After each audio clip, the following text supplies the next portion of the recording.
這漢光演習來到第3天，軍八駕車佇咧淡水河邊進行野戰加油演練，着這保存戰力。那這陸軍的上介強的戰車 M1A2T 也頭一屆進駐桃園機場進行防護對空射擊。另外呢，這新的空軍基地無機去互解放軍攻擊，地勤人員隨進行跑道搶修。那幻象2000戰機呢演練掛飛彈，恢復着這防空外形去甲解放軍的軍機砸落來。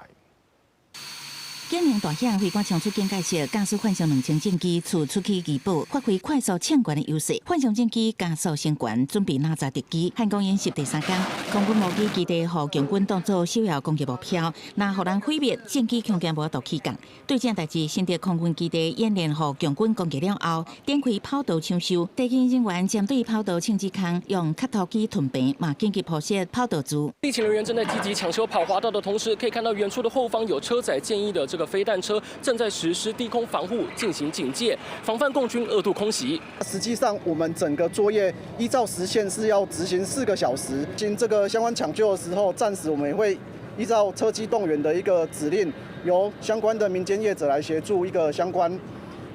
的一個搶修。幻象戰機回場了後，地勤人員甲時間比賽，分別佇機室安裝魔法飛彈，機腹下骹掛載雲母飛彈，互戰機防空外形更完整，擱再升空攻擊。實彈跟裝備的部分都會依照既定去做檢查。那在演習期間，我們會加強我們的演練作為。桃園機場是演練日軍空降，日軍結合民力組團設置，除了軍八駕車投入支援，日軍上強的戰車 M1A2T 嘛頭一屆進駐機場內，披迷彩便裝進行防護對空射擊。國軍強化大台北地區的防衛，針對今年通車啟用的淡江大橋，防止互強軍奪取。頭一屆上演虹橋演練橋阻斷，運用肉粽架、鋼刺具結合抓白鐵線網，閣加艾斯科防步牆，這3個防線佇橋邊形成200公尺的阻絕陣地。淡水河道嘛東部設希望油桶、鋼刺具，拍亂中國環台節奏。負責台北防衛重任的幹道指揮部部隊投入淡水河防，軍八駕車佇淡江大橋附近出現，進行警戒，閣加入戰場狀況設定強化實踐的訓練。公司新聞獨家直擊陸軍的部隊現蹤淡水的漁人碼頭周邊，我們可以看到現場有油罐車正準備的幫雲豹甲車進行野戰加油，